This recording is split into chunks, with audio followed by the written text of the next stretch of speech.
Rosemary is the author of A Modern European History of European Cities, Bloomsbury, 2020, and Practicing Utopia, an Intellectual History of the Newtown Movement, University of Chicago Press, 2016, as well as The Heroic City, Paris, 1945, 1958, University of Chicago Press, 2009, and Modernizing the Provincial City, Toulouse, 1945-1975, published by Harvard University Press in 1998. Wakeman has published numerous articles on urban history and on cities, including most recently, Shanghai, New York, Mid-Century Urban Avant-Gardes in Built Heritage 2019. Professor Wakeman is on the editorial board of Fordham University Press, as well as the journal Planning Perspectives and Tongyi University Built Heritage. She was also a member of the scientific committee for the Revue Urbanisme, published in Paris. She is a member of the International Committee for the European Association for Urban History. Wakeman was a Fulbright Global Scholar in 2019, working on a new project entitled Global Crossroads, Bombay, Shanghai, and London. She was a senior fellow at the Institute for Advanced Study at Central European University in Budapest in 2018, and EUDES senior fellow at the Netherlands Institute for Advanced Study in 2013. She was also director of the Urban Studies program at Fordham University. On a more personal note, I would like to add that Professor Wakeman's research has impacted the work of scholars, not only in the field of urban history, but across disciplines. And this interdisciplinary and transgeographical aspect of her work is visible in her research methodology, but also in her passionate writing. Her book of 2016, Practicing Utopia, helped me thinking how to analyze the relationships between individual and especially communal affects and desires in the shaping of imagined cities and in the architecture of everyday spaces. That book also sheds light in what utopian design and planning says about social and political processes within and for the city.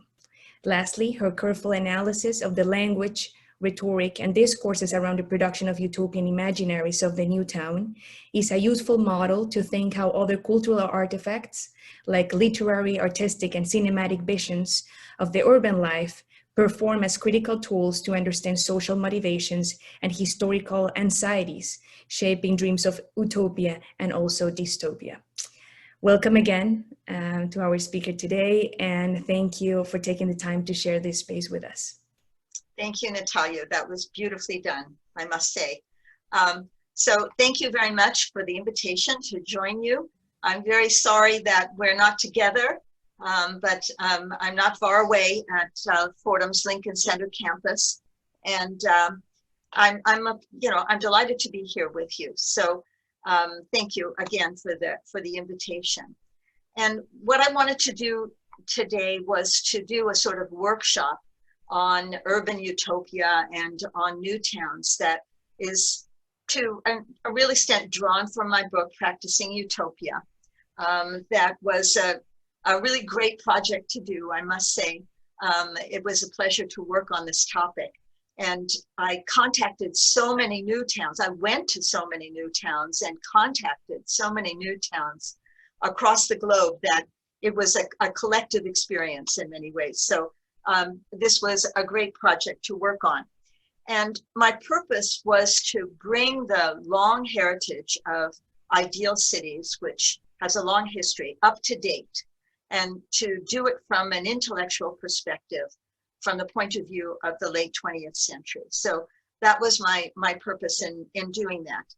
And I wanted to make the argument that utopias, in this case, new towns, as it were, allows us to work through possible scenarios about the future and about the way we live. It gives us the opportunity to think critically about the issues that we face today as a society and the issues that we will face in the future.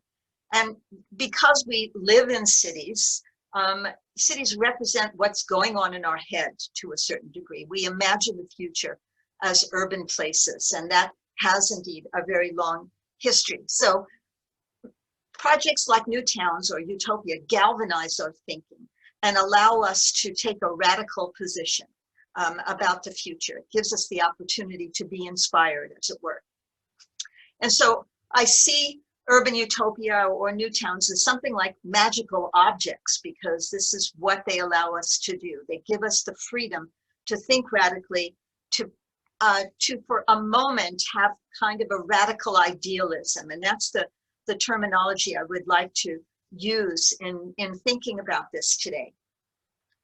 So I think it's particularly important to have this kind of radical idealism, given the situation that we face with global warming and with sea level rise, and with how that is going to impact how we live on the planet. So my remarks today are going to be about urban utopia and the values and the philosophies that make up this genre, but it's also going to be oriented towards issues of around global warming, essentially, and the issues that we face today with that planetary shift, and also about the extraordinary migration into cities that is now taking place.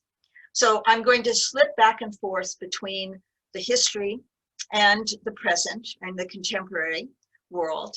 And I think because this is an interdisciplinary seminar, some of you will be familiar with the examples, and others, well, you know, this is new material. So I'm very interested in your perspective on these. So for the moment, I want us all to be futurists for the next hour or so. And I want to leave behind the typical response to utopia, which is to say it's naive or it's unrealistic. We're going to leave that behind for the moment, as it were. And I want to leave behind all of the doom and gloom and the fears about global warming and sea level rise and all of this, the panic around that, the catastrophic thinking, and get to work. What's our plan? How are we going to do the future? So that's what I'm asking. So these visions that I'm going to show you, I want our imaginations to run wild with them, because in fact, that's what they're doing. And take the position of André Breton, who's mentioned in the David Pinder article that I gave you, that imagination alone offers us the opportunity to figure out what can be, essentially. That's what we're doing with this. 2 points to remember about urban utopia as we go forward with this. First of all, no matter how hard they try for neutrality, utopias are always political. So I'm taking the position here of cultural critic Frederick Jameson, that utopia is not so much a blueprint for the future as it is of radical difference. It allows us to do a counterpunch, as it were, to think outside the box and the possibilities of a systemic change. So that's what it does, essentially. It gives us that right to think about systemic change. It's a provocation. It's a provocative rebellion against what we have in front of us now.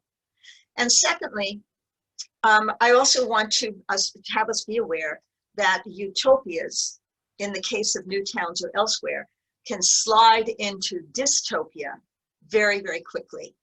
So that's the other measured issue that we have to be certain of as we go through this. So what were the utopian frameworks that motivated urban utopia, new towns across the 20th century and in the present? And what were their values? What was their philosophy? So I'm going to share my screen with you and hope this works. Okay, great. Can you see me? Yeah, good. And you can see the slides, the PowerPoint? Okay, excellent.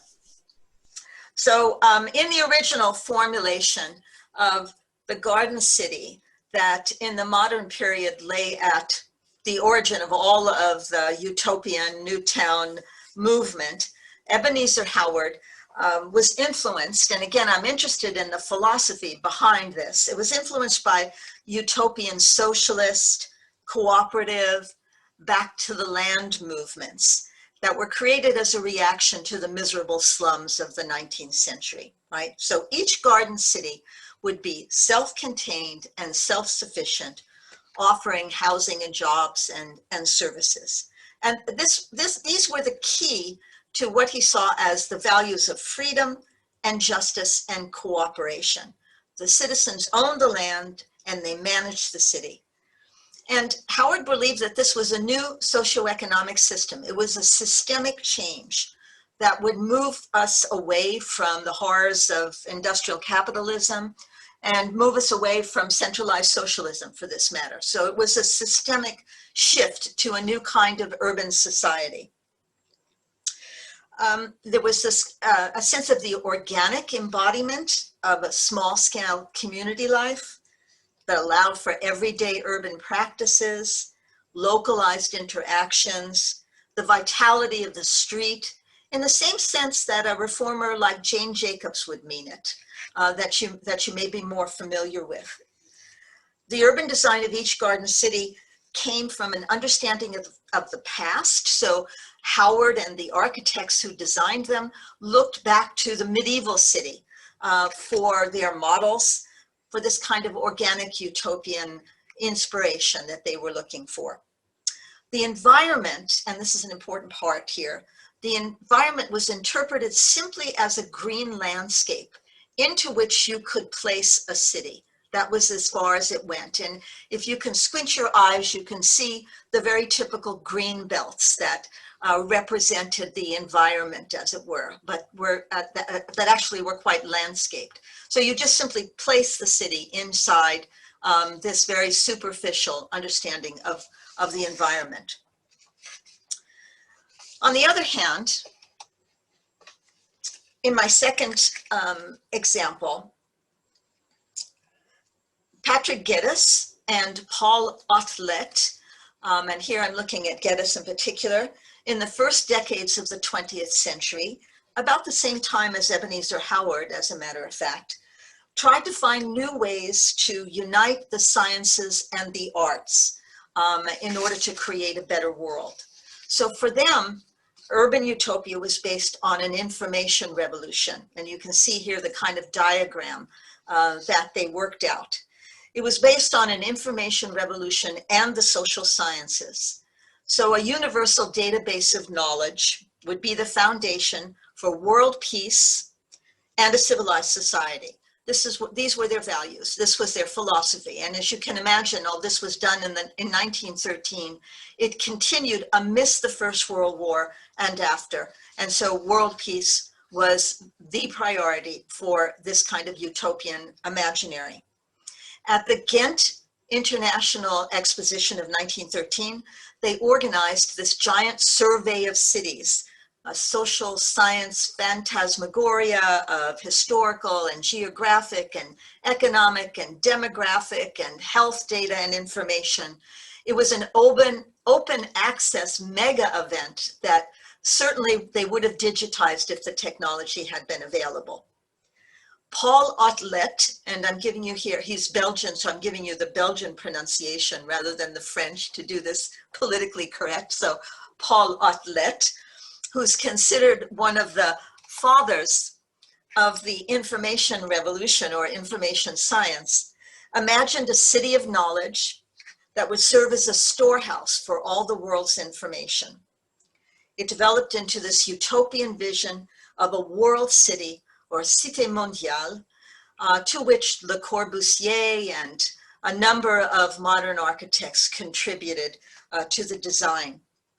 Otlet and his colleagues received the Nobel Prize for their work. It was extremely well known, although I think it's been largely forgotten in the present.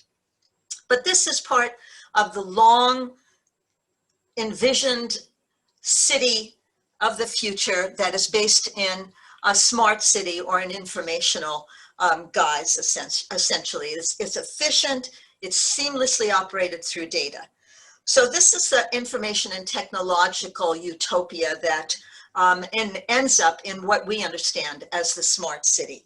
It has a specific sense of a system as a set of flows, a process far less than form. So it's not about urban planning per se, it's about the city as a fluid process of constantly changing data and information, lightning speed transactions across a dense field of and web of connectivity. All of this will provide a smarter allocation of resources and lead to a green, more environmentally friendly urban society. So here we have some of these images. So there's a celebratory rhetoric about all of this that I think at this point we're somewhat familiar with the smart city movement. It's filled with illusions about political neutrality and instead based on scientific data, right? But this of course raises very important questions about control by corporations and about privacy. So this is the descent into dystopia, as it were. Domination by the big tech companies that know everything about us, know more than we know ourselves. Citizens in this imaginary will play only a subaltern role in a city governed by code more than governed by democracy, right? So we can imagine moving away from proprietary software and towards more open source solutions. And in that sense, the utopian ideal of the smart city is based on more democratic practices and decentralized software tools, blockchains that remove the dependence on the tech giants and global corporations. But even this decentralized data system imaginary underpinned by something like blockchain is still imagined as somehow transforming urban life, right? It has this sense of a provocative revolution attached to it, as does the idea of decentralized jobs and employment. At the very, kind of end of this analysis, at the most extreme, you see on the bottom right, which creates this utopian vision of Aerotropolis, a city that is entirely devoted to airports with speedy connections for residents and for businesses, for logistics and on-time deliveries. This is a world Amazon would love, right, essentially. So the other piece I've done with this is on the upper left is Dennis Crompton's Computer City, from 1964. Dennis Crompton was one of the avant-garde architects who worked around the journal Archigram or Archigram in London. And you can see here at the origins of the computer revolution that architects were already imagining these utopian worlds of computer cities. So that gives us a sense of once again, the historical legacy of this material. But anyway, the question I want to ask is, if we build smart cities, can this avert the worst effects of climate change? Because I see climate change as the challenge of our time in the 21st century. Can e-mobility, for that matter, create green cities? So many people remain skeptical about this version of urban utopia and accuse it essentially of being an urban vision promoted by global IT and neoliberal ideology. And there's a good conversation to have around that, because clearly smart cities alone are not a miracle solution. We can ask, though, I think, how big data and the smart city might help in scenario-based modeling and forecasting the impact of climate change. And there, I think, that requires a much broader range of inputs from bio-networks and ecosystems. We need to input social and behavioral data, the kind of interdisciplinary that in some ways I think your seminar is about, but also the kind of systems approach that was always historically at the basis of utopia and Newtown thinking. So this again has a long heritage that we can bring to bear in sculpting the idea of the smart city to the 20th century challenges that we face. In my third example that you may be more familiar with here of urban utopia, the most important modern architects joined together in the 1930s to create SIAM, the International Congress of Modern Architecture. And they preached the faith, and I do mean preach the faith, in modern architecture and urban planning as a moral, as a social, and a spiritual revolution. It was a transcendent, universal ideal that would create entirely new cities. So in the middle of the Second World War, SIAM published a small book called Can Our Cities Survive? And in 1943, when this was published, that was not a given, right, under the circumstance. But they also then introduced the very famous Athens Charter, essentially a call to action, a call for deliverance, based for them on architectural modernism. So this is an architect's utopia, but it has the kind of rhetoric that we share today to a real extent. So urban planners and architects were out to save the world. They shared a deep belief in the rationalization of urban space, transportation, circulation. It was to promote freedom and equality. That was their values. Social welfare, happiness, a higher standard of living for everyone. That was their vision. So high modernism, essentially, the high modern city in this utopian form, became official ideology as part of the apparatus of the state technocratic power that carried through post-war reconstruction and modernization.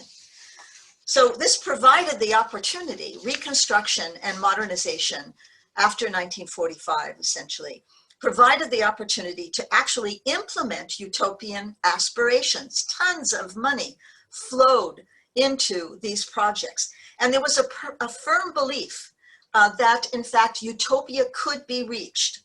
It could be implemented. It could come about. So this was the golden age of new towns that my book tries to capture. And it's not easy. When I started this project, all the way through, in fact, this project, everybody asked, what's a new town, right? And I refused to answer that because, in fact, the definition of new towns changed dramatically. It was not the same everywhere. It was never exact. A new town or a new city could look quite differently depending where in the world it was built. But everywhere, they were envisioned as an idyllic paradise where families would find every modern convenience. They would enjoy happiness and harmony. And that was the vocabulary, that was the rhetoric of happiness and harmony that you would see over and over again in hundreds and hundreds of documents. These were the values and objectives that were espoused in this modernization regime. So they were designed by private corporations, they were designed by governments in different countries, designed by different political ideologies, capitalist and communism. They were part of neocolonialism, resource extraction, and I just very quickly wanted to share just a few. This is Milton Keynes. About essentially 34 new towns were built in the United Kingdom, and the UK new town movement is by far the most well-known, right? And Milton Keynes that you see here is by far the most well-known utopian new town. And the shots I'm going to show you, the examples that I'm giving you, are all of largely successful new towns in whatever their objective was, right? And I'm doing this in part because new towns often have a very negative reputation. So I'm looking at it from a different point of view. So the UK new towns are the most famous, but they were built across Europe. About 30 new towns were built in Western Europe. Around 60 new towns were built in Eastern Europe.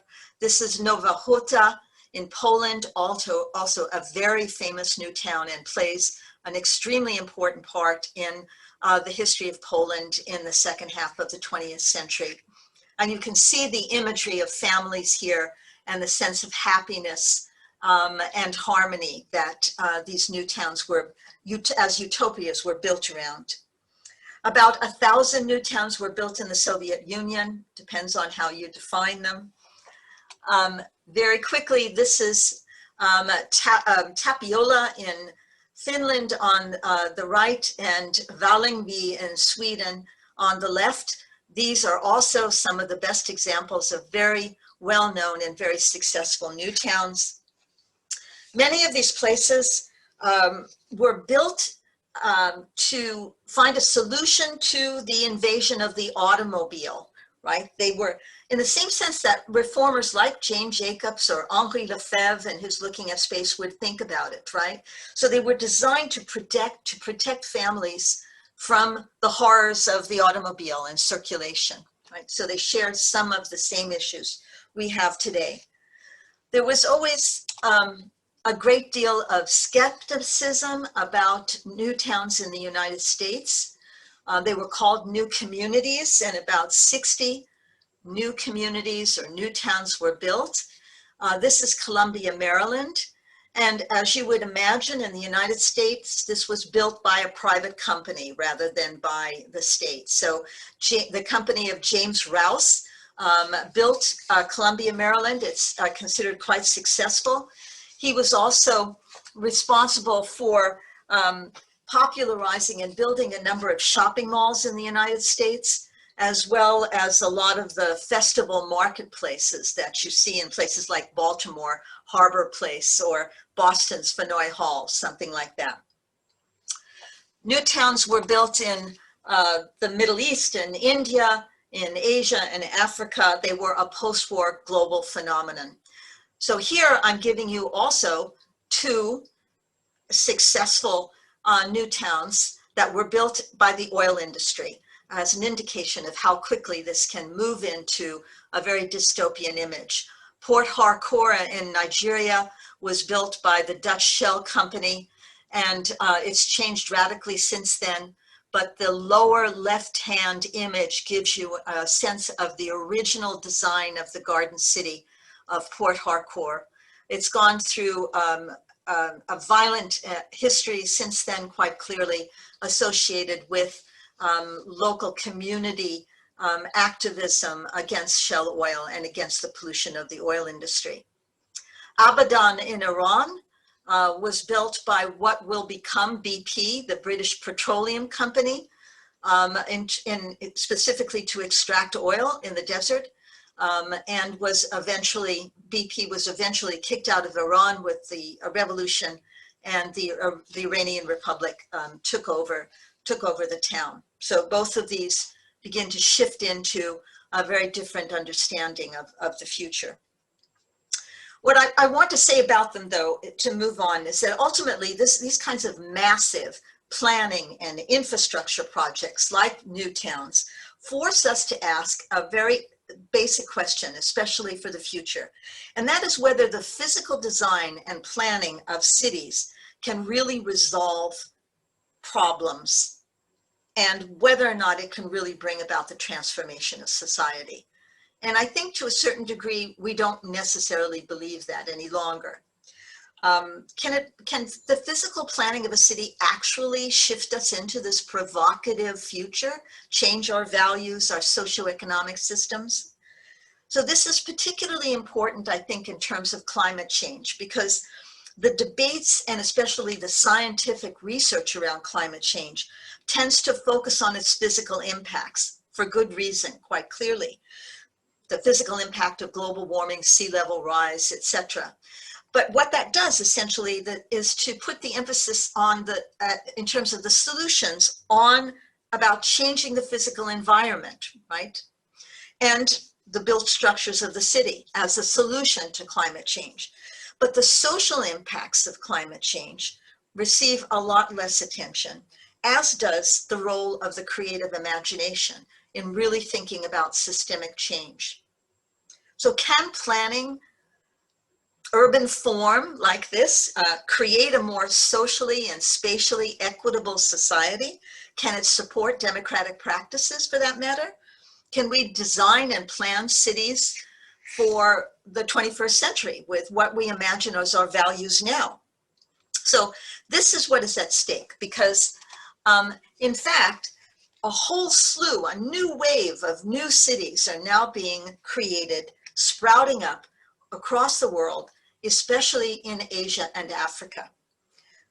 Something like 40 countries now are just pouring billions of dollars into creating new towns.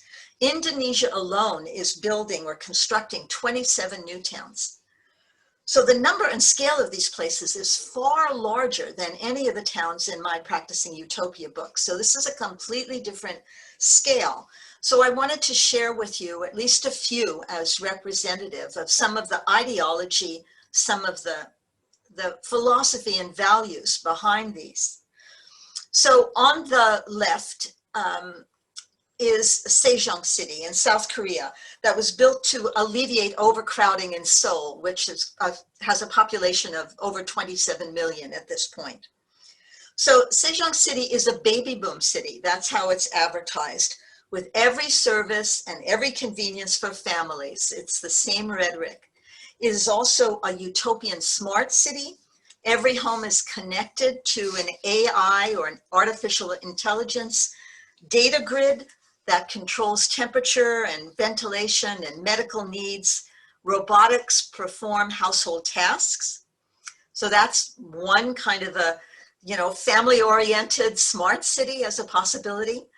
Sustainable city in Dubai, which is on the upper right, is a green economy city where homes are fitted out with solar panels. The streets are car-free. Urban biodomes. My phone is talking to me because it hears me. This is a green economy utopia. Homes are fitted out with solar panels. Streets are car-free. The biodomes encourage residents to grow locally, essentially, and all of the jobs are centered around innovative technologies and sustainable development. And then lastly on this is BSD City, which is in Indonesia. Commonly referred to BSD City as I'm going to move my phone, right, way over on the other side here. It's giving me definitions of whatever it is I'm talking about. So, excuse me. So BSD City in Indonesia is a model of diversity and happiness. It's committed to low impact strategies for water and food security and climate change. It has energy efficient buildings in every quarter. So each of these utopian new towns now promote a program of ecological modernization, essentially. They continue the ideals of modern planning and progress, and they incorporate these techno-ecological utopian goals without any radical reset in social and economic systems, right? So they're fully within the currents of global neoliberal values. This is what, in part, utopia and utopian aspiration can bring us, both from utopian and from its dystopian qualities. I want to continue now on the focusing on those aspects of urban utopia and new towns that are most important to us today in terms of the challenges of global warming, sea level rise, large-scale global urban migration into cities, and the risks from climate hazards that all this poses in terms of droughts and floods and wildfires and storms, etc. And I want to ask the fundamental question about whether we can learn to live on a planet that's undergoing ecological change in a transformative way. What kinds of cities and towns should we build to do this? So we know that climate change will accelerate rapid, chaotic urbanization in places that are very ill prepared to deal with these burdens, especially in the global south. By the end of the century, the World Bank estimates that 75% of the world's population will live in these dense, sprawling urban areas. But the population statistics alone, which can be very frightening, they actually just give us a very blurry vision of urban processes by themselves, because we know that urbanization on a global scale is uneven and it produces stark differences. So massive migration of this scale is driven by wars, it's driven by social and political circumstance, not just global warming, but the impact of global warming will accelerate and exaggerate the migration that is taking place. The UN Urban Observatory also predicts that even by mid-century, which is not very far away, some 50% of this total population and living in cities will be housed in informal settlements, often called slums or favelas, although that terminology is obsolete. So the fastest urbanization is now taking place in these informal, self-built areas. They are the most vulnerable to environmental degradation and most vulnerable to the impact of climate change and sea level rise. So we have to recognize and own up to the fact that climate change takes place in socially and spatially unequal and unjust world in every sense. There are many causes for urban poverty again and social inequalities, but climate change exaggerates the disparities, and social inequality exaggerates the impact of climate change. It's a vicious circle, right, that has to be dealt with. So how can we deal with this, or should we deal with this, right? So the image of Dhaka in Bangladesh, which is on the lower left-hand side, is clear evidence of the risks inherent in living in these makeshift communities exiled to the least desirable land. But nonetheless, they are tight-knit communities, and we have to ask ourselves, how do they invent the cues, the spatial markers, in the sense that Kevin Lynch or David Pinder would suggest, the creative maneuvering that is always required within an urban fabric? How do they do this, and how can we make good use of it? What happens to this everyday cartography? What tactics do they use when this place is flooded, which it will be quite clearly, right? These are cities that are built of salvaged materials, of waste materials, in the sense that Paul Dobrasek in the chapters that you're reading would mean it, but from a very different point of view, right? They're both utopian and dystopian in quality.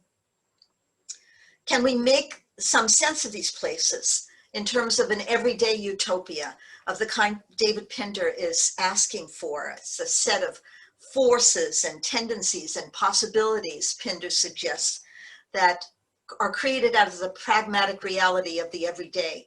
Can we make use of that in some way? The transformation of the Zatari refugee camp in Indonesia is also a good an example of this. And I must say to you that I've been looking increasingly at this relationship between planning and utopia and the reality of the refugee regime. And actually ended up by teaching a course on informal cities here at Fordham. But in any case, this image speaks to the kind of subversion, the hijacking, and the situationists, the détournement that Pinder references, the hijacking of top-down spatial planning, and then it's shifted into this everyday utopia. So you can see at Zatari here from January 2013, you move from essentially a UN militaristic design of a refugee camp, step by step. It is filled in, becomes more dense, and then it's taken over by the refugees themselves in this organic, everyday, spatial form, right? But we must remember it is produced by a desperate population living within a global refugee regime in which all rights, all resources have been taken away. So its dystopic elements here have nothing to do in some ways with the plan itself. And that is something we also must cope with. I want to go back to our historical examples now and turn to the Greek planner, Konstantin Doxiadis, who worked in the 1960s, and I discuss in the Practicing Utopia book. And I'm here with Doxiadis because he already anticipated the magnitude of the kind of urbanization that would reach global proportions already in the 1960s. Planners at that point in the 60s were concerned with what they called the population bomb or overpopulation, and what that meant in terms of the carrying capacity of the earth and its resources. They spoke about it in those terms. And they coupled it with what they understood as their perceptions about an environmental crisis. And so this narrative had an apocalyptic tone to it in the 1960s. So for Doxiotis, a settlement was a continuously evolving organism. His imaginary was holistic and it was planetary. And he believed essentially that rather than chaotic urban growth that spreads to the ends of the earth, urbanization should just spread in one direction. That was his imaginary. And so that it created a gradually linear city made up of settlement cells and communities that could be endlessly added, clipped on along an interconnected grid. So that's the design, that's the plan. It would cover, as a philosophy, the entire Earth, and you can see his imaginary of a global mapping, in a universal city of man, or a universal city of people, essentially a universal system of life that extended itself and connected nature, settlement cells, transportation, and communication. So that was the provocative rebellion, the provocative utopia that he designed. It's a humanistic vision about the survival of the human species and how it could successfully inhabit the earth. Universality is the key to this utopia. Now, once again, looking at the shadow side of this, right? Doxiotis' urban planning was very much part of neo-colonial strategies and the control of population and resources in what was called the developing countries in the 1960s. He built new towns across the globe with the support of the US government and the Ford Foundation, very much within the system of, or the regime of modernization and neo-colonialism. It was a reaction as well to what people saw and what the Ford Foundation actually saw as the urban explosion, an endless city in complete chaos that had to be planned. But I'm looking at his approach for two main reasons that might be of use to us. First of all, Doxiotis thought in terms of settlement patterns and the role of communities. So this perspective might be useful as we deal with urban boundaries and urban galaxies that go far beyond any political boundaries whatsoever. They are massive in scale. They jump over territorial boundaries. They go far beyond old notions of urban and rural cities and suburbs, even edge cities. None of that terminology really makes any sense globally in terms of these settlements that we are now faced with. And I want to recommend to you the work of Neil Brenner and Christian Schmidt on planetary urbanism here, which they have done in the last 10 years, let's say, because they look at the necessity of giving up the notion of territorial bounded, coherent urban places that are highly designed. And instead, they ask us to look to a new theoretical, perhaps a new utopian repertoire, a new vocabulary of planetary urbanism and planetary urbanization. You can see people working this out, futurists working this out, even in the 1960s, in notions of urban extensibility that I wanted to show you here, just some of these designs. A response to this endless city, to urban chaos, a response to large-scale urbanization. This again is the architectural avant-garde working in the 1960s in the United States and in Western Europe, and also, to be truth be told, also in the Soviet Union and Eastern Europe. And what they have are visions of plug-in cities, exactly the way Doxiotis would mean it. Plug-in cities, linear clip-on cities that cross the North American continent. You can see on the left each of them using infrastructure to literally clip on communities as urbanization grows, or Peter Cook's plug-in cities, that's largely about a smart city, essentially, that can be reproduced across the landscape is another. These are aesthetic playgrounds, as it were, about future worlds, but they also open up the boundaries of creative thinking, right? They're provocative. They're a provocative rebellion against the present. So these linked sort of transformable structures are often elevated off the ground. You can see them here in the bottom two images. In the case of Constante, on the left, the living settlement is up off the ground where production remains underneath, essentially. And in the case of Paul Mémont, here you can see floating cities that are up off the ground, and you can see the Eiffel Tower in the background. So this is his imaginary about Paris. The settlements are lifted off the ground so that the planet can regenerate itself, so that the planet's ecosystem can regenerate itself. And we have a climate neutral, as it were, impact on the planet. So there are many more of these, actually. They're extraordinary, and I used a good number of them in, I think the last chapter in the Practicing Utopia book. Secondly, in asking these questions around the 1960s, I'm looking at how, in fact, climate change might be envisioned within the idea of these large-scale settlements, and also how to link urbanization directly to natural ecosystems. If we can't do it on a planetary scale, we should at least be thinking how we can dynamically relate the city and nature on a regional scale. Certainly, now in the 21st century, we need to be thinking of urban settlement in terms of watersheds, coastal and intertidal zones, rivers and estuaries, at the very least because of sea level rise. And this creates the opportunity for an entirely different kind of geographical imagination.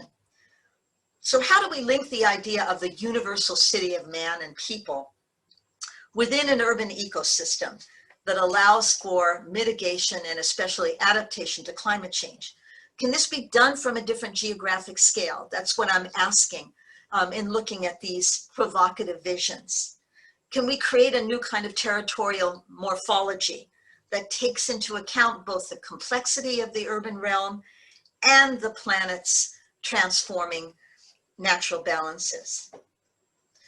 Even more, can we see this as a dynamic relational system rather than the opposites, the dualism of city and nature? How can we get rid of that and move towards a more dynamic relationship, as it were, between urbanization and the natural world?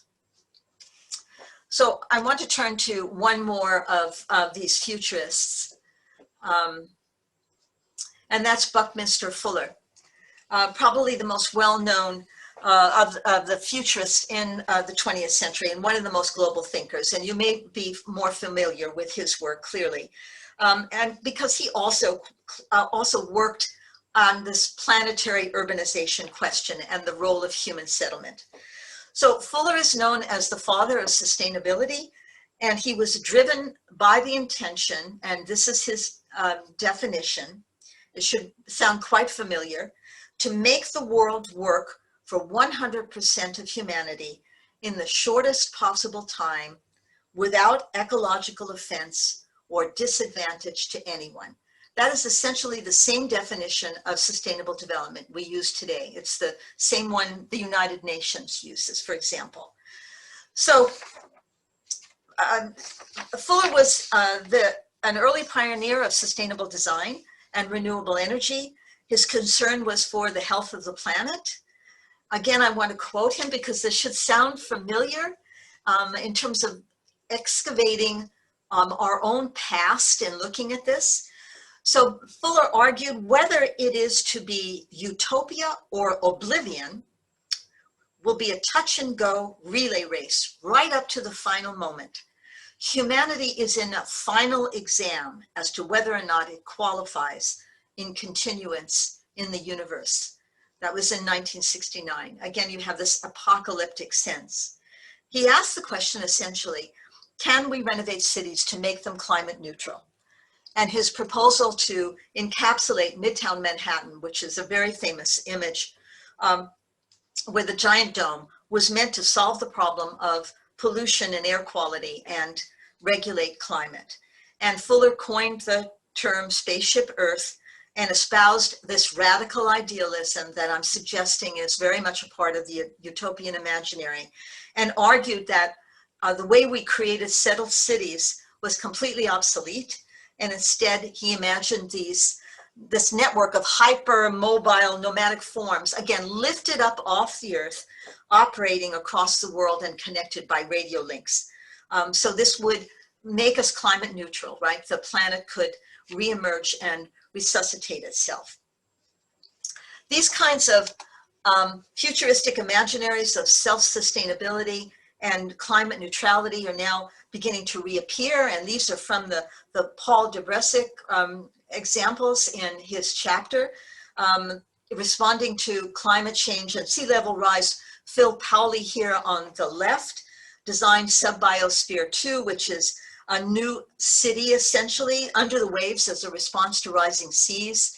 It reached 40 levels up above the water, 20 levels below, and the center biosphere was essentially had the controlling mechanisms of life, and then you had these 8 biospheres where people lived around them. In the case of Crab Studio, here what they are imagining is the prospect of a future flooded London in their Soak City project. And here a series of towers are built from the remains of former buildings, right? They're made essentially of salvage material and waste. And they are conceived as buildings that can take plants into themselves as they evolve ecologically, so that you have in fact a hybrid architecture that's made in part of natural resources and part of artifice. So the work of these examples that I've given you essentially, and I want to go by this one because I want to move us on because it's almost 1 o'clock here. They force us to think about a new vocabulary of meaning. That's the purpose of this, about the urban and about planetary processes. And by this I mean not just language, but actually how we understand and perceive ecosystems, how we envision buildings and space and public institutions and public services. Because my sense is that the traditional vocabulary that we use, nature, city and suburb, green, urban environment, those sorts of things, even the competing models of urban sustainability, they're obsolete or they need to be reimagined quite clearly in order to move forward. Even the imaginary of what constitutes progress itself has to change. And my fear is often that this urban greening orthodoxy that we have now, that has been somewhat useful, but becomes a justification for ecological corridors, parks and bike lanes, green public spaces. There's nothing wrong with those, but they can minimize or blatantly ignore the social and political ramifications of these kinds of projects. They become anchors instead for increasing land values, for gentrification, for high-end urban development. And they're not enough on their own to mitigate or to adapt to global warming. So even here, I think a change is in the offing. We can see that with some of the BSD city or the sustainable city outside Dubai, how these can be used. So we need something to aspire to, something that's our own utopia that provokes a new philosophy, new values, and a new vision, and that produces cities for the climate change era and beyond, right? We have to think beyond this. We need a provocation that busts out of current thinking. I want to end by just 3 quick images that I hope lays out some of the stakes for the future. and poses these sorts of questions. The first is Lagos in Nigeria, which is a city of 21 million. About 2/3 of the population live in poverty, in slum conditions. It's vast informal sector, and you can see here in this one image the extraordinary relationship between the formal city that is planned and the informal settlement that is not. Nonetheless, this community, this informal city is organized, it's highly resilient. Despite the lack of basic services, it manages an extraordinary level of adaptation and self-sufficiency, as well as resiliency. It's made from salvaged materials, right? Essentially, they've created a self-built, self-styled new town that already exudes the potentialities on one side of the future, and yet at the same time is dystopic in the way people are forced to live in a very unequal world. Secondly, Myanmar, Naypyidaw, which is the capital city, built in 2003. It is a vast ghost city, essentially, 4 times the size of London, constructed by a state dictatorship. It has an endless series of giant detached buildings, shopping malls, hotels, all in pastel colors. There are 20-lane highways, roads and roundabouts meticulously landscaped with flowers and sculptures. It is a super designed and super planned cities, and it's also largely deserted. It's run by a skeleton crew of bureaucrats and cleaners, while the rest of the country lives in poverty. And lastly, Neom in Saudi Arabia, which is a mega city with plans for flying cars, artificial rain, a fake moon, robotic maids and holographic teachers.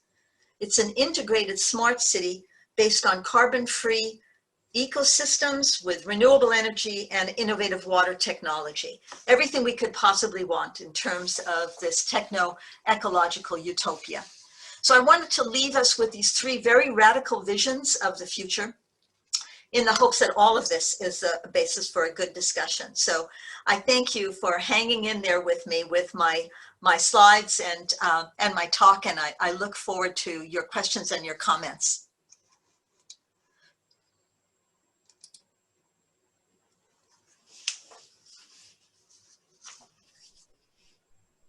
Thank you, Rosemary.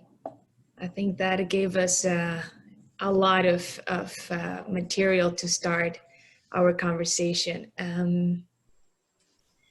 And what if we start there? I invite all of you to raise your hand or just unmute yourself and start participating in the conversation.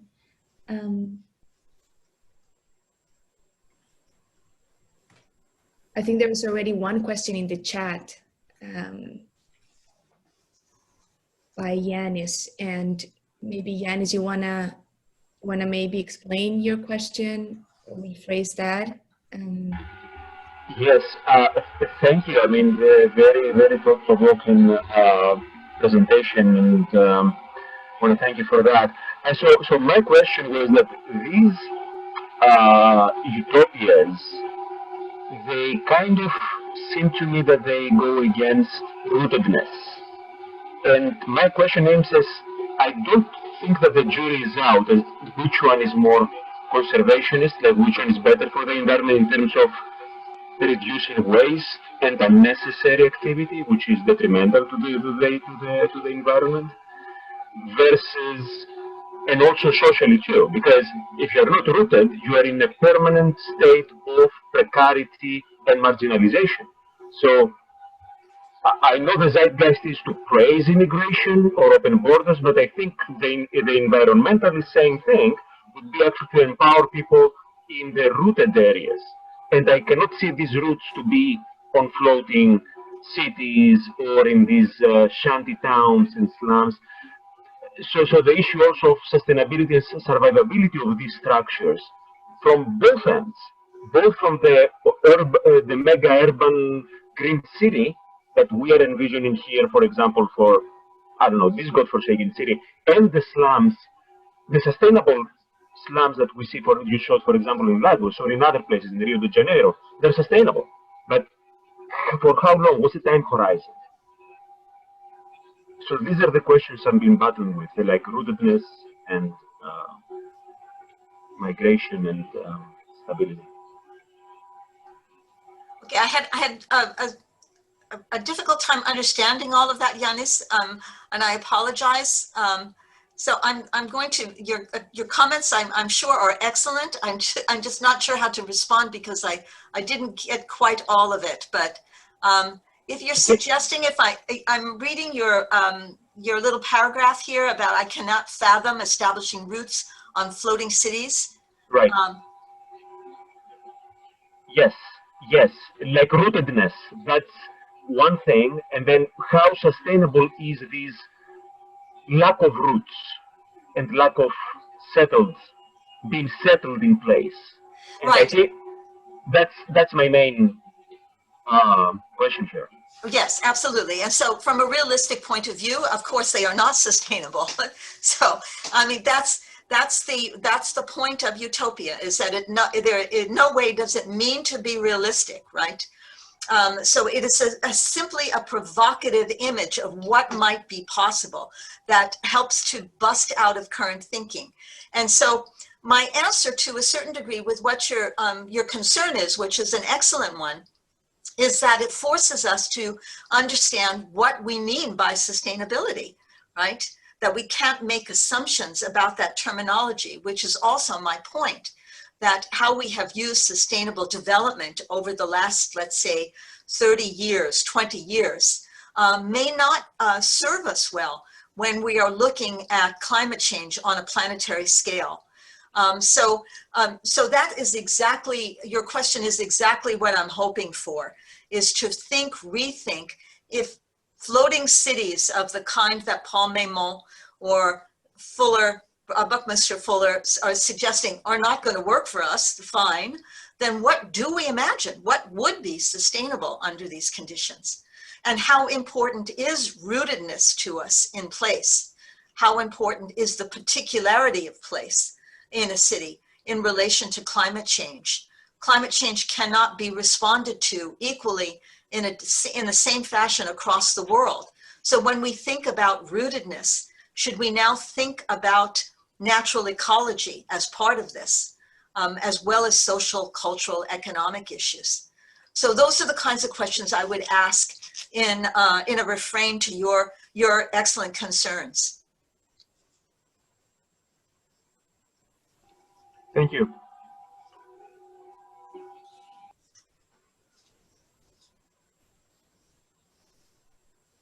Thank you, Janice. I had a question, Rosemary, about the last thing you mentioned on finding new vocabulary of meaning, because part of the terminology and the language we're using, as you said, are just rendered obsolete, right? And in preparation for this seminar, you share with us very interesting essays, and I think Dobrasik, I don't know if I'm pronouncing his last name correctly, also mentions this necessity of rethinking the language of climate change and how the rhetorics of climate change have been motivating ideas of development, but also this dichotomy that the author established between adaptation and mitigation. Yeah.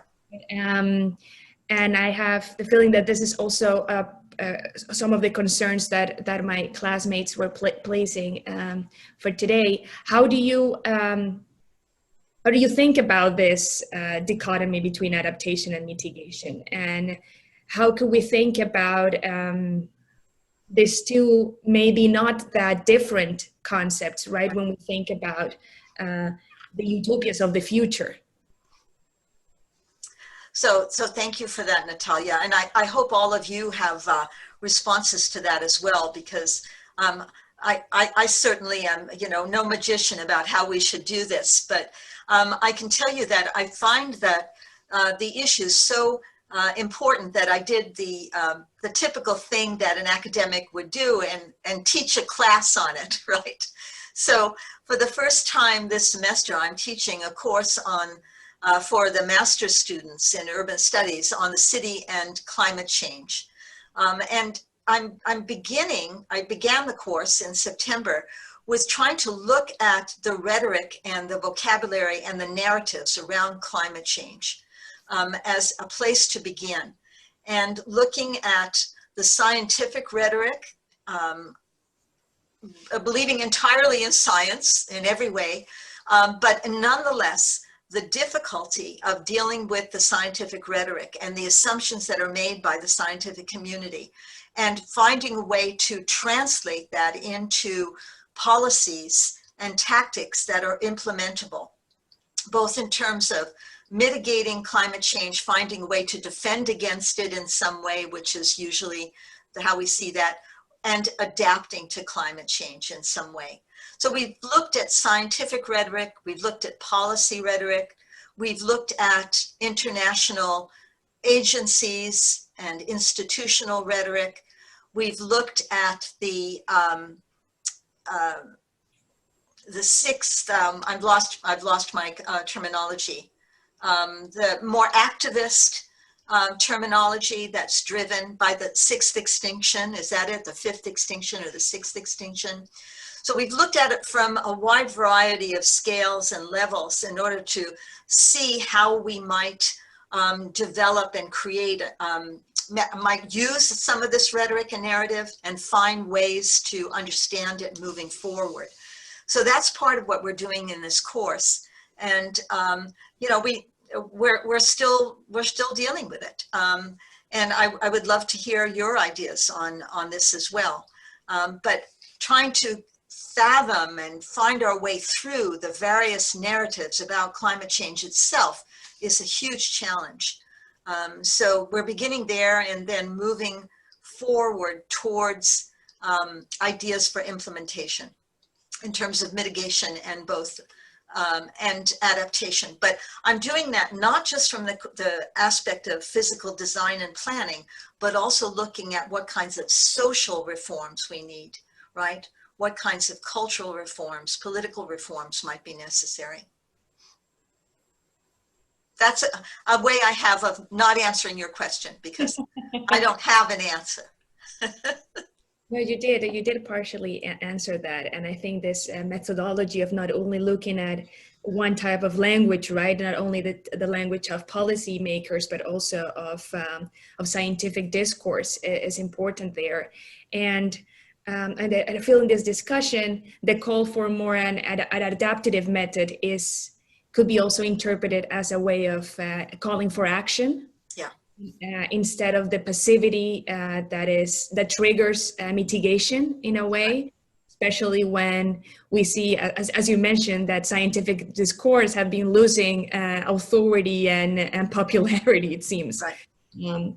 In a governmental level. So I think in that sense, when we advocate for a more, let's say, adaptive method, is not to disregard a mitigation, but to call for action. That's how I think I interpret this dichotomy. But I will really looking forward to see what other people think about that. Let's move on with, I think Gianpaolo has a question for you now. Hi, Rosemary. Thank you for that super great presentation too.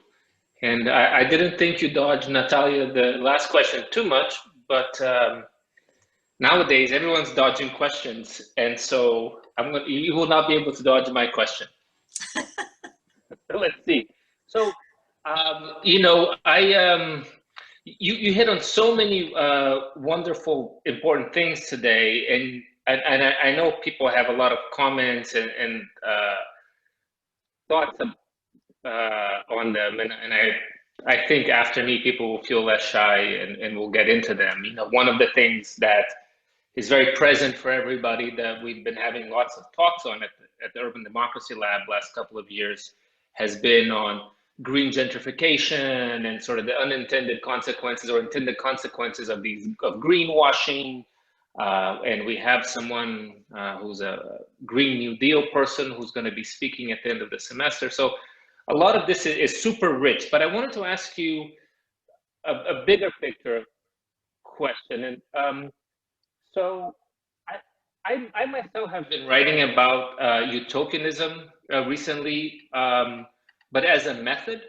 You know, I studied sociology in a very particular corner where I was part of something called the Real Utopias Project. And the idea of the Real Utopias Project was, how do we turn our kind of like social scientific critical inquiry to this thing that is utopian but is real at the same time? And how do we turn the dispositions that we have, not just for tearing things down, but for building things? And I've been writing about something, I've been methodological utopianism, which is, how do you systematically look at the world for what it could be instead of what it is? And one of the things that's really wonderful about your talk, and I loved about your writing, was that you were not dismissive. You're really appreciative of the utopian impulse in all of these designers and planners. So my question for you is this. So say you were going to be a utopian today, or you're engaged in this method, in this kind of exercise in utopianism, and you want to be in the middle of all the young people making change today and being part of that. What can we learn from these previous utopian efforts and methodological lessons? What do we take away on how to be a better utopian? So I think initially I would offer two possibilities among, I'm sure, many. Methodologically, two possibilities. First of all, the absolute necessity to work from an interdisciplinary point of view. And I tried to make this point especially because I feel so much that planners and architects and policymakers have kind of taken over the world of implementation around climate change. And I really think that that will never give us the answer, because I think we must have social scientists, we must have, and I mean interdisciplinary from a broad-ranging sense of what that might mean. I think we need artists and poets. I think we need philosophers. I think we need historians like myself. I think we need a broad range of people who can bring to bear different perspectives, possibilities for methodological approaches, and new information that will lead us forward. So I have fooled around, for example, with the idea of a poetics of urban ecology as a different kind of imaginary, or a city built around the idea of care and repair, that's built around social services as another one. So I think there's a lot of directions that we could sit around a table and discuss in from a broad-ranging interdisciplinary manner.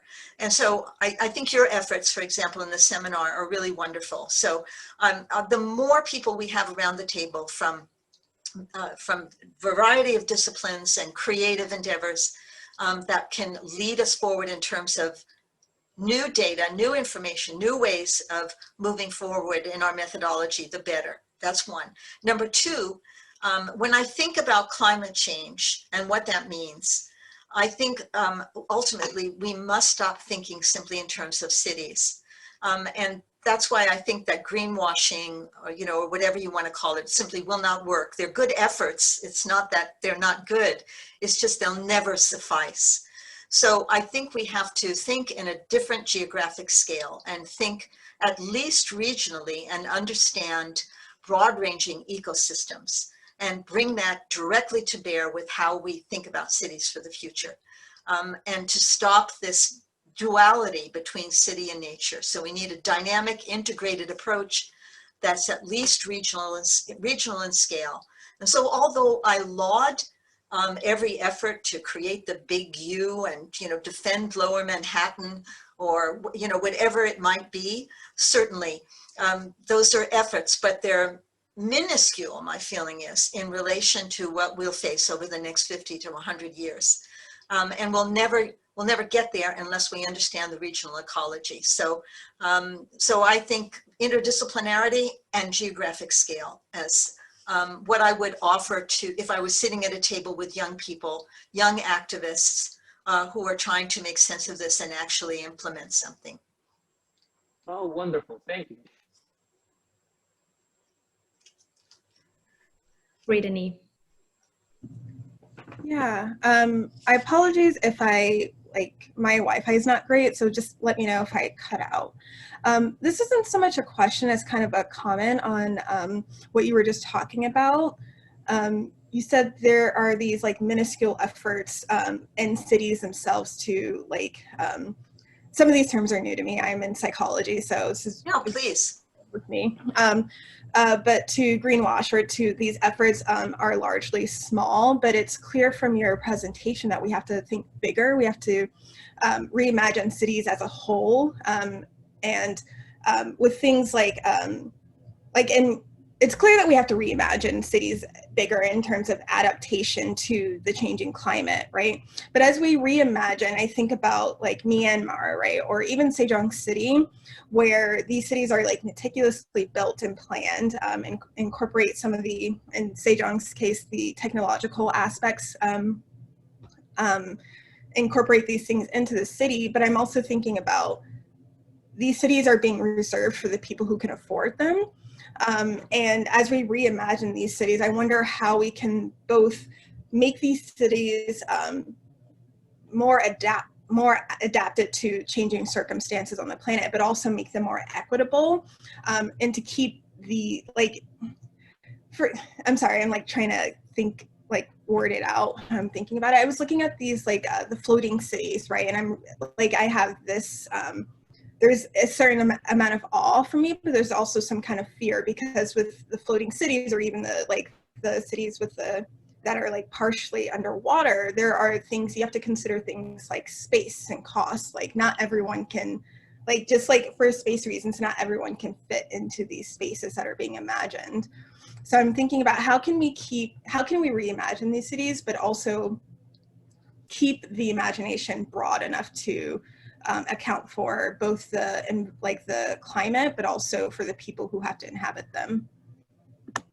Sure, really wonderful question, and absolutely essential to adapting to climate change, because as I mentioned, social inequalities exacerbate climate change. Climate change exacerbates social inequalities. So these are absolutely linked issues. They're not separate. And so I think we must think in exactly those terms as we move forward. So my question back to all of you is, what would a utopia look like that was based on the right to the city, right? That is not based on physical planning per se, but on rights, the right for space, spatial justice, the right for, which you're referring to here, the right for social justice, the right for housing. What would that look like? What would a utopia look like that was based on universal citizenship, that would take into account these extraordinary migratory flows and the crisis of refugees? What would that look like if you could move around with your human rights assured, right?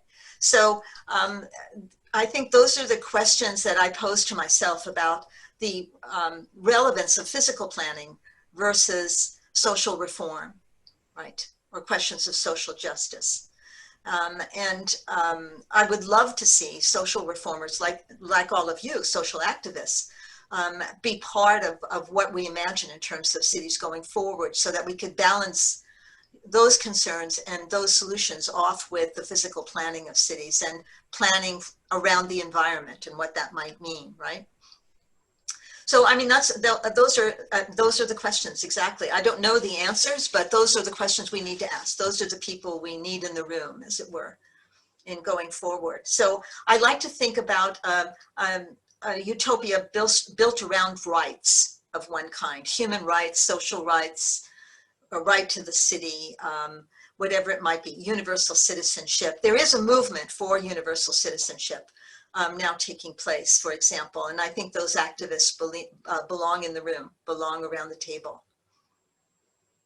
Good questions. Rosemary, I'd like to maybe think a little bit, piggyback a little bit up on Brittany's comment, and ask you, how do you deal with the idea that imagination is a privilege, and that at least in education in my work, we think a lot about practicality. We cling to data in ways that really seem to weight some populations down in the endeavor of education and suck the joy out of that education and take away the opportunity to imagine. And I really like that aspect of I love the beginning when you were saying, you know, this is about imagining. But I also wonder how you build in the opportunity for everyone to imagine when, you know, just the daily endeavor of life is consuming. And also that, and also dominance often, you know, has implications for who gets to imagine.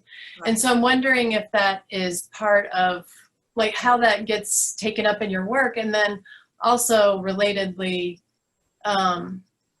if Afrofuturism has anything to do with imagining utopias in the work that you've seen, and if there might be some connections to that movement. Yeah, I don't know about the last question. I don't know. I mean, that's a really good, that's a good thing to do some work on, for certainly. So I don't know the answer to your second question, but it's well worthwhile examining.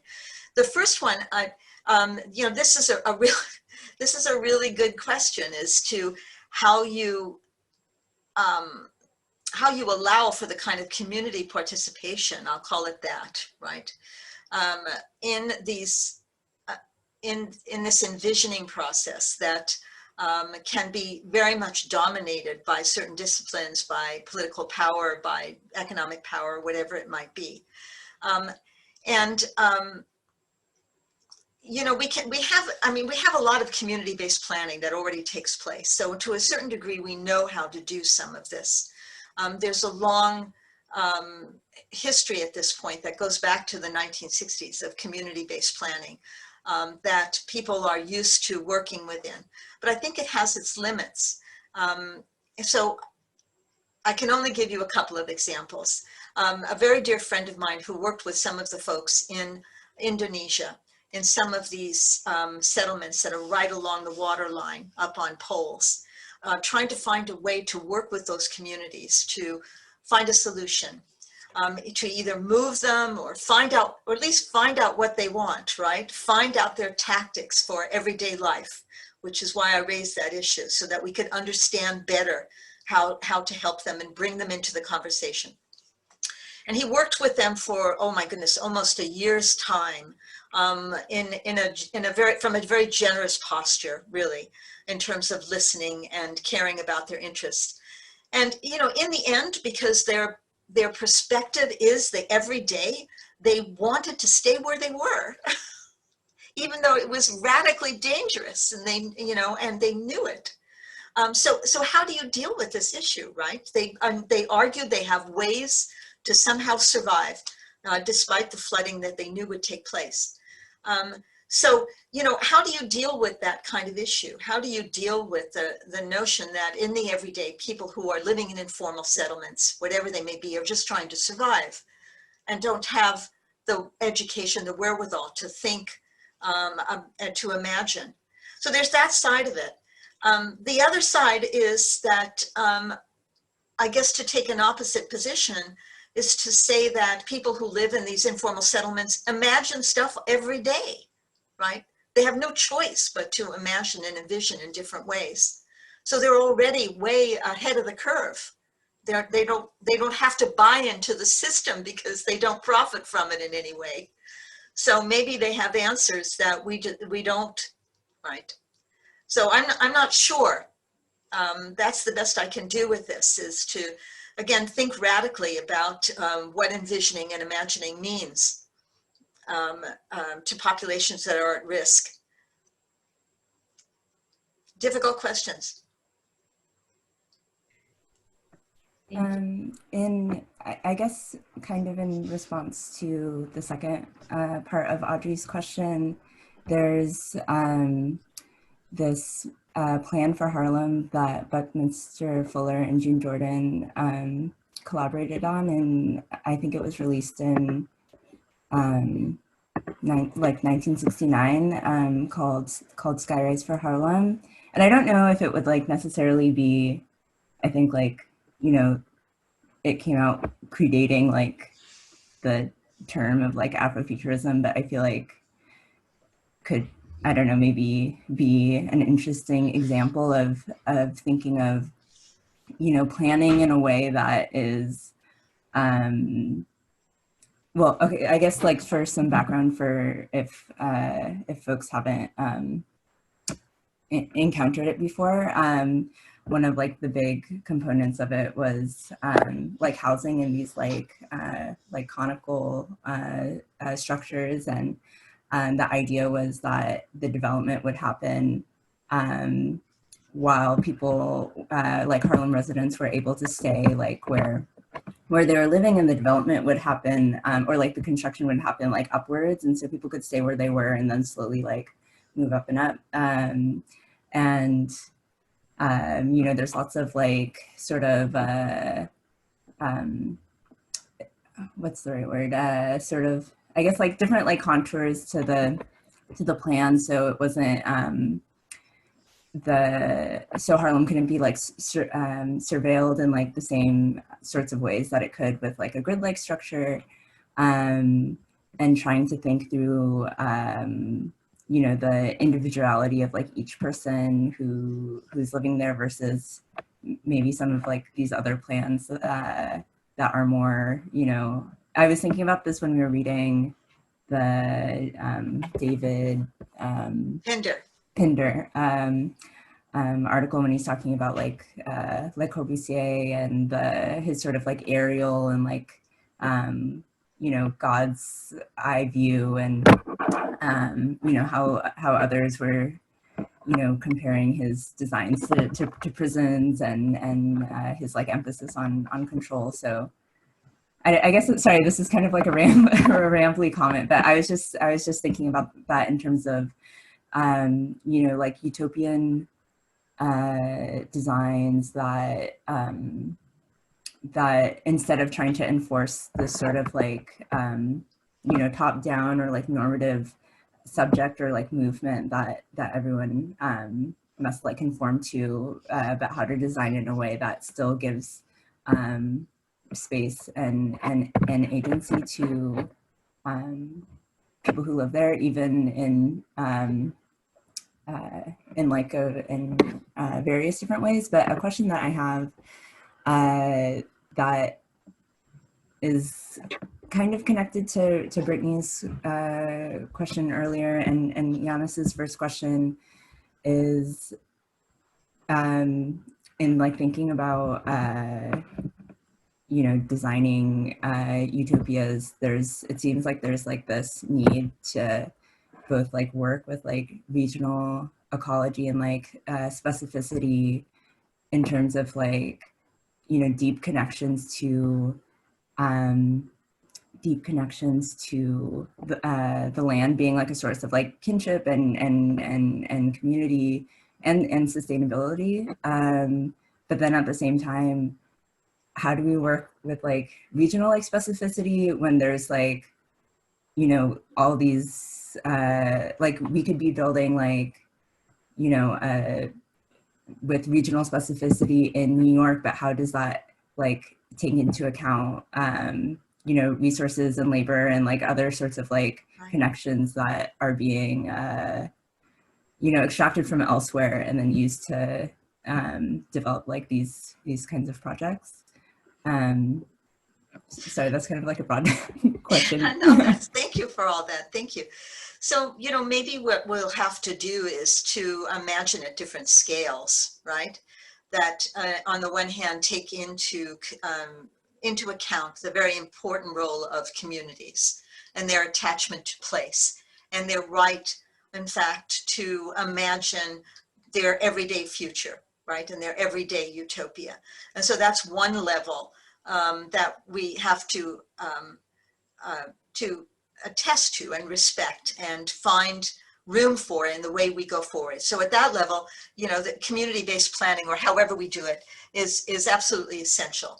And so that might be one scale. And then another scale, you know, might be essentially the regional scale of some kind, that will take into account much broader and much more and much deeper, I'll put it that way, ecological realities and changes that will impact everyone and all communities, right? So it may be that what we have to do is have different scales of utopia and different scales of policymaking, for that matter, you know, and how we go forward. So that might be one.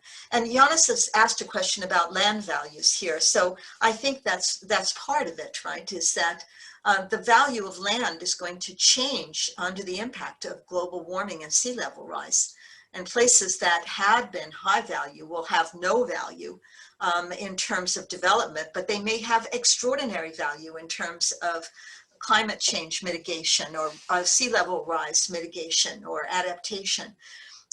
Whereas other places that had no value at all in terms of development may have a huge value now. So how does that implicate communities? I think is a really good question, and the processes of urban growth. So that's why I think that perhaps imagining at different scales is a way forward in terms of rethinking this. You know, I'm not sure in that sense. I do think that education is absolutely essential in the question about who has the privileges to imagine, who has the privilege of understanding climate change locally and regionally and globally. So I think that educating people beyond just media, right, which tends to be apocalyptic all the time, right, catastrophic in its thinking, it is really essential. I think that these issues have to be, you know, part of the curriculum of teaching at the grammar school level, even, you know, to make people aware of the stakes for their community, as well as the stakes for the city, the region, whatever it may be. I think I think young people have a right to that. You know, it's not essentially an education that I see as imposed. They have a right to understand these things. It's their future. And that maybe then they'll be in a better position to actually activate some of these things. So I feel very strongly about the necessity of education, the necessity of developing a discourse that can be shared across populations, that will help them make sense of their worlds, right? And I think we all function at different worlds. We function at the level of community in the everyday, but we function at the level of city, and our identity is there as well. You know, we function at a wide variety of scales. Community is important, but I don't think it is the only privileged place. I think there are other scales as well. Thank you. And Keith, you had a question? Thank you, Rosemary. This was really exciting for me. As others in the room know, I study climate change and cities, so this was really informative. I had two questions as someone that has kind of come to this question and more skeptical of utopias.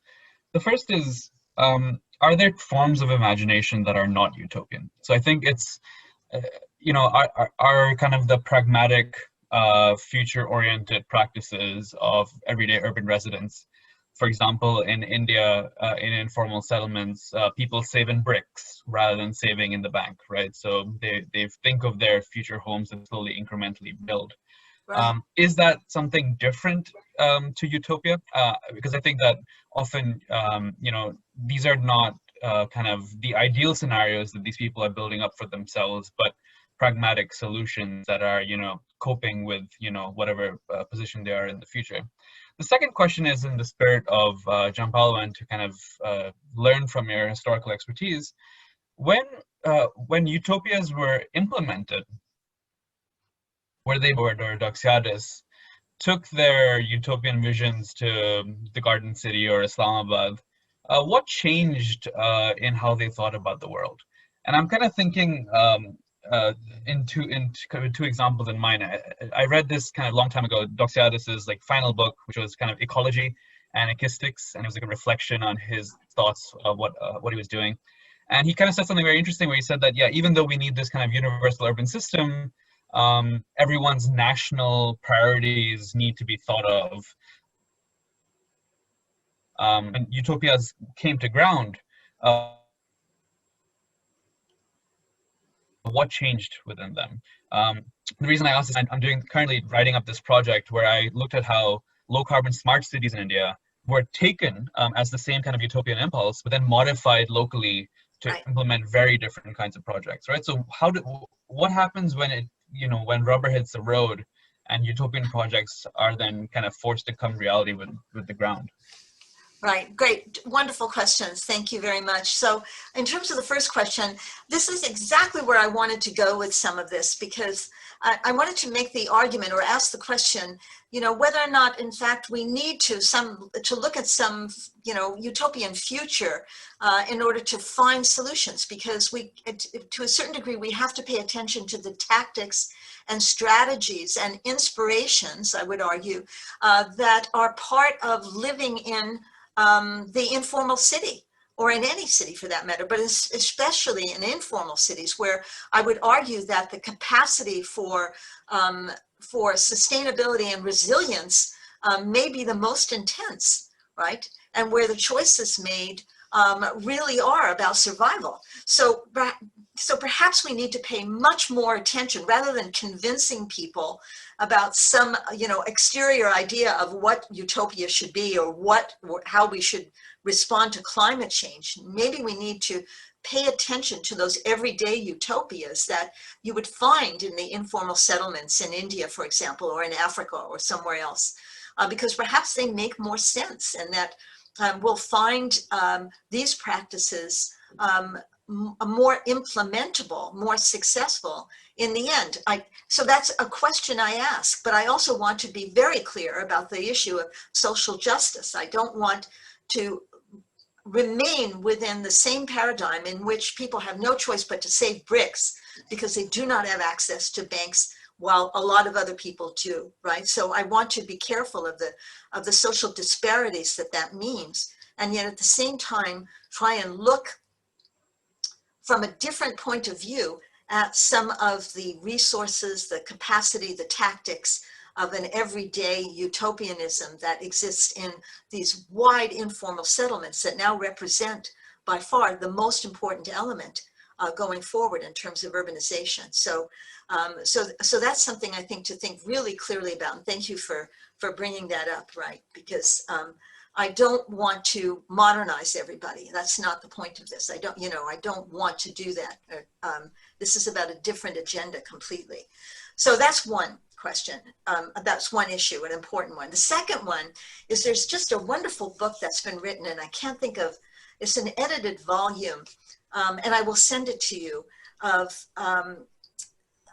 scholars that have gone into these utopian communities, so-called, that were implemented, new towns, etc., and looked to see what happened to them once the utopian planners went away, and said, okay, here's your community, there you go, right? Because their vision was largely static. So it looks at what happens to these places afterwards and how people adapt and change them. So I'll send them to you.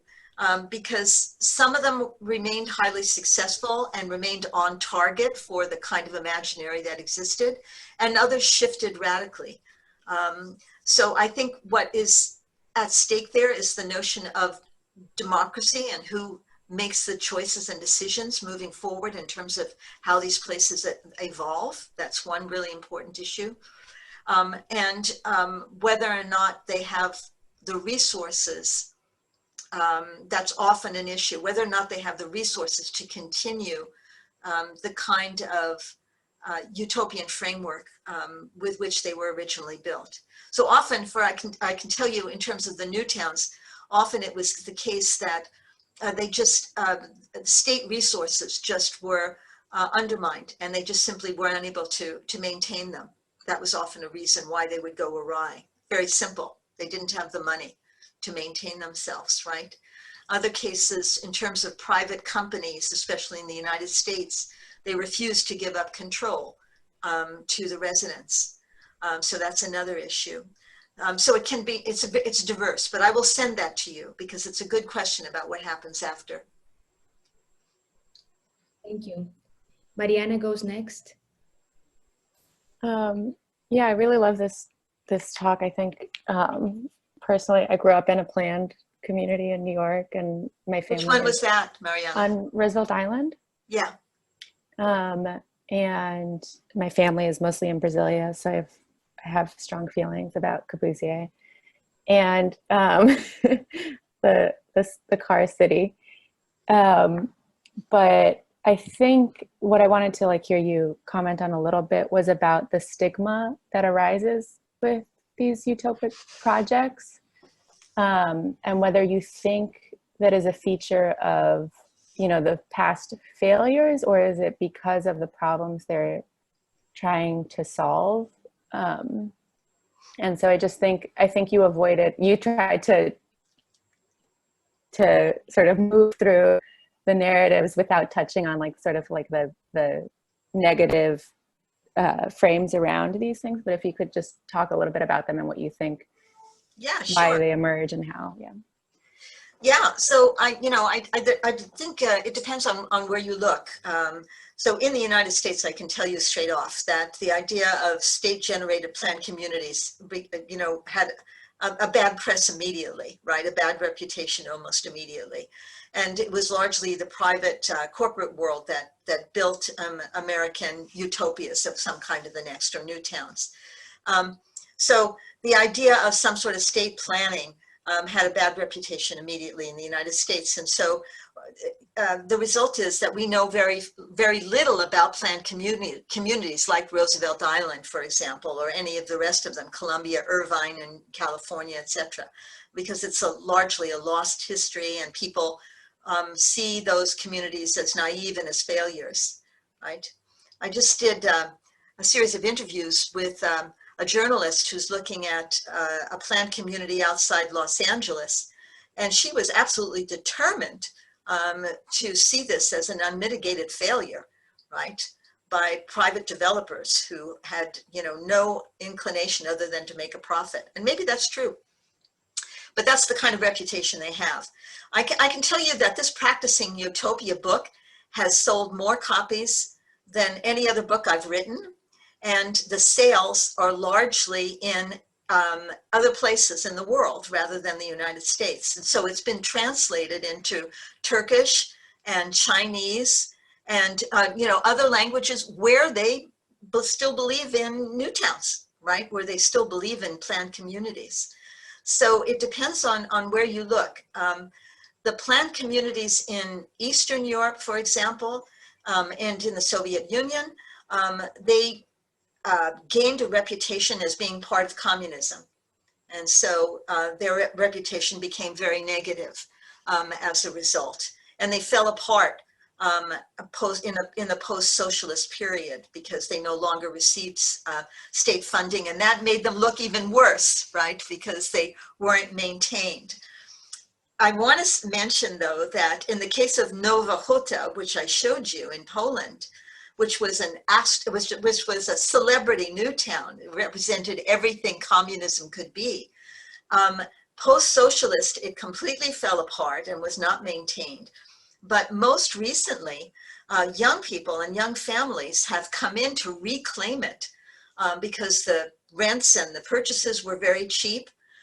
They've been reconstructing it or renovating it based on heritage policies. And now I visited a couple of years ago. The place looks terrific, right? So it kind of, the cycle of sort of positive or negative approaches to these places goes up and down a bit and depends on where they're from.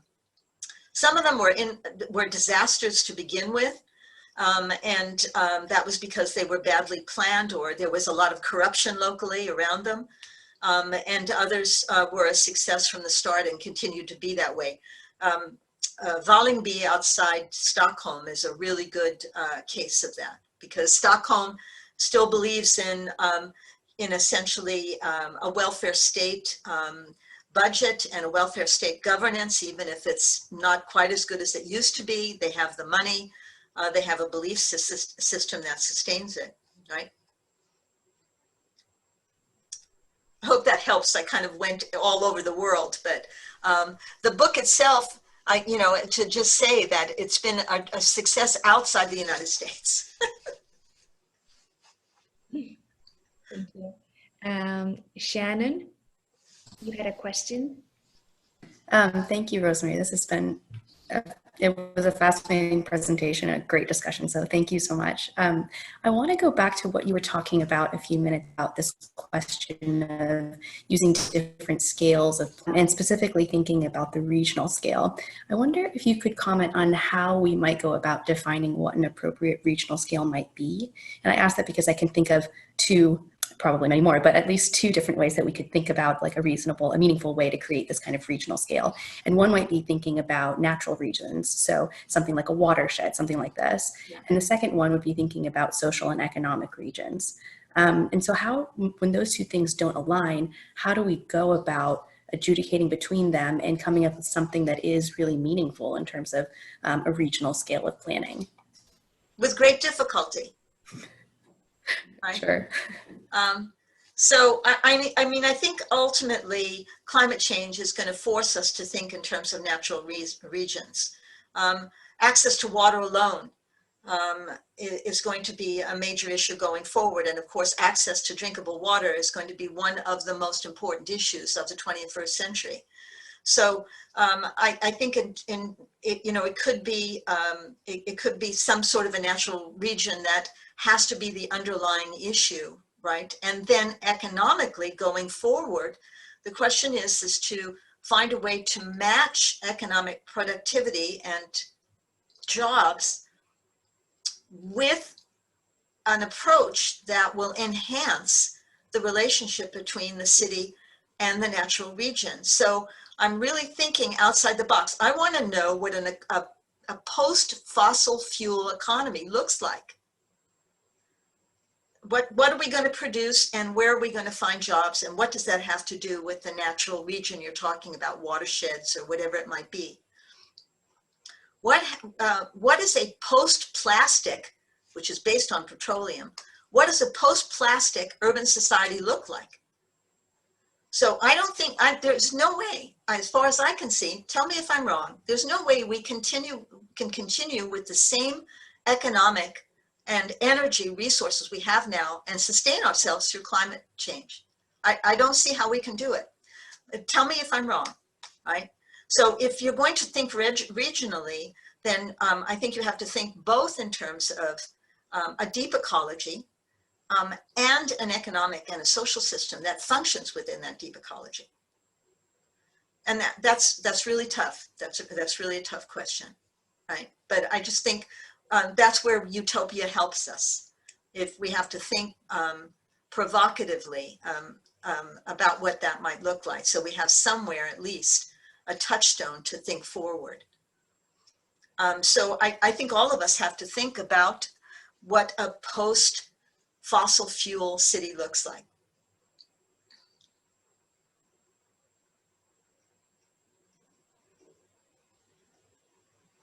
And that made everyone quiet.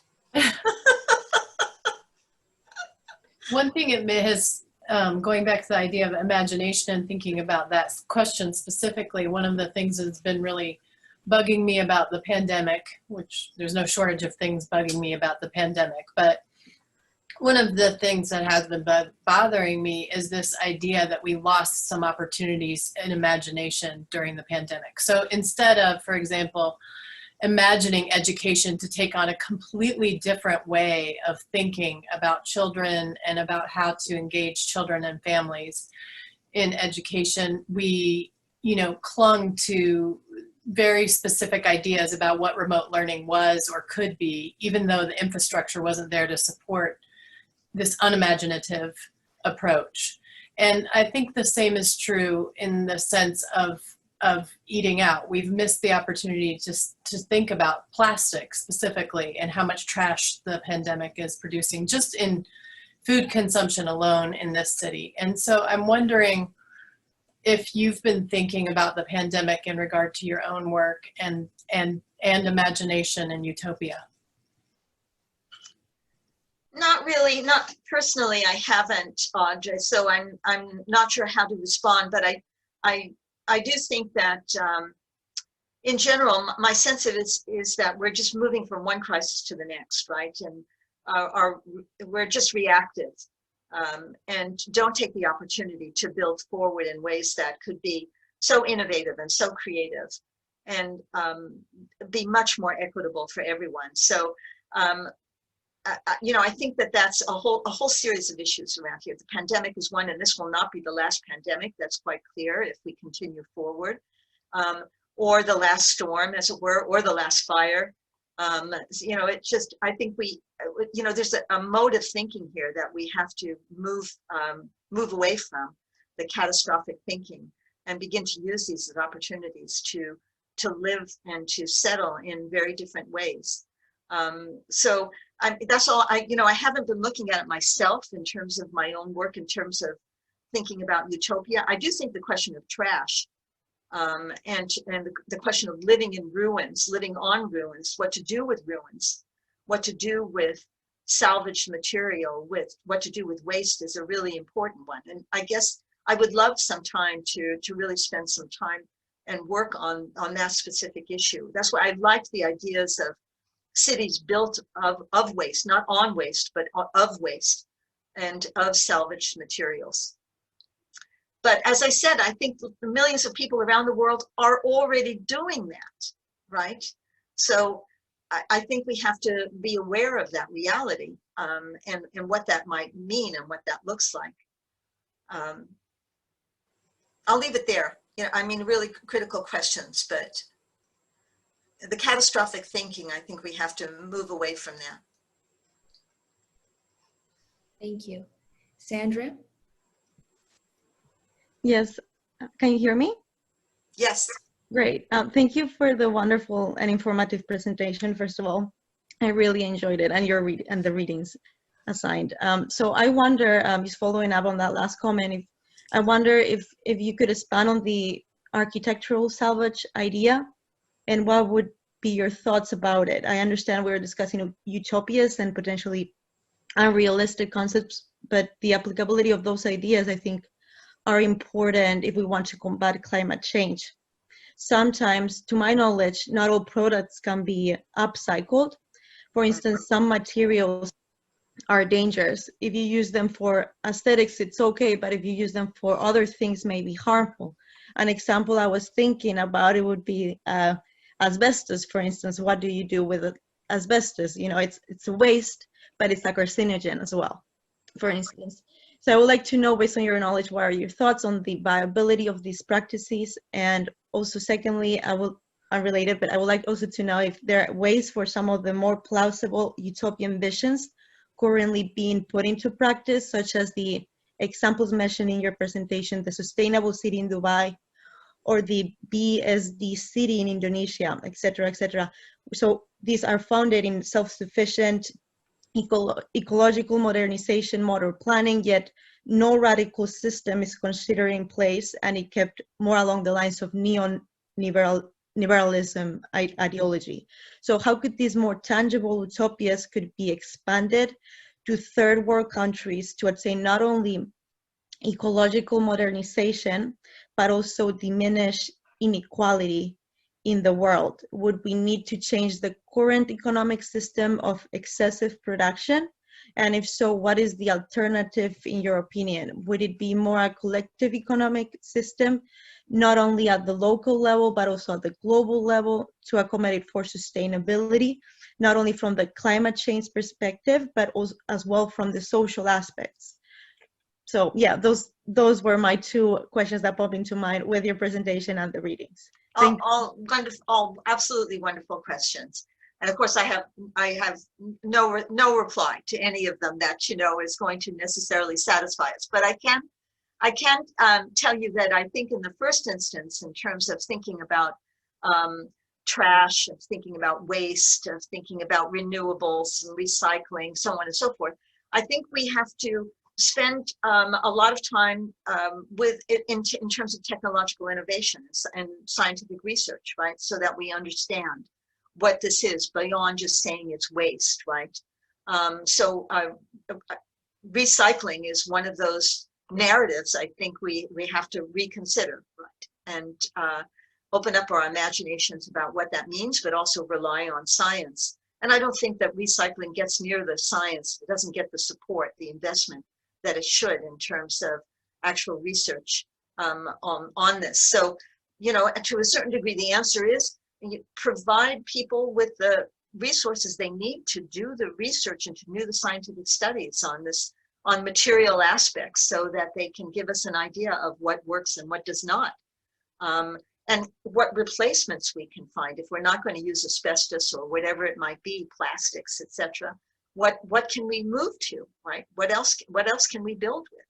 And why is that important?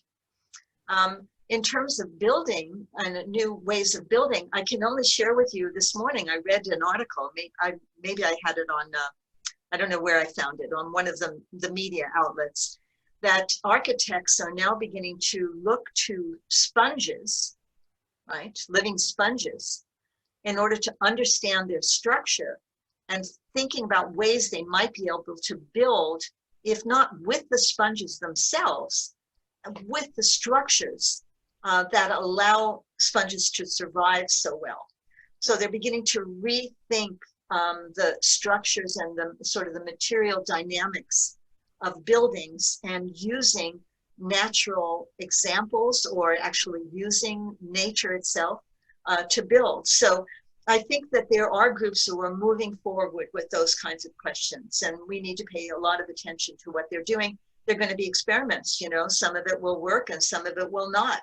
And that's how you move from utopia to actually implementing and moving forward in terms of responses to the reality that faces us. So it would be wonderful to learn more about the sort of material studies that are taking place around building, around recycling, around these questions. That would be great stuff to do.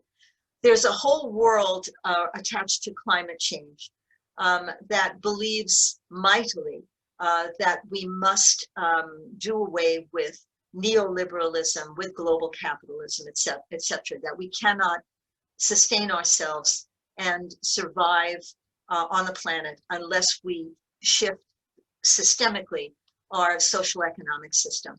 So there is that world, and I can send you, we're doing some reading there, and I'm happy to send you the references for people who are in that camp, and their arguments are excellent. There's another camp that feels that the emergency is upon us. We have to begin to make changes now, regardless of the economic system per se. We have to get away from fossil fuels, etc.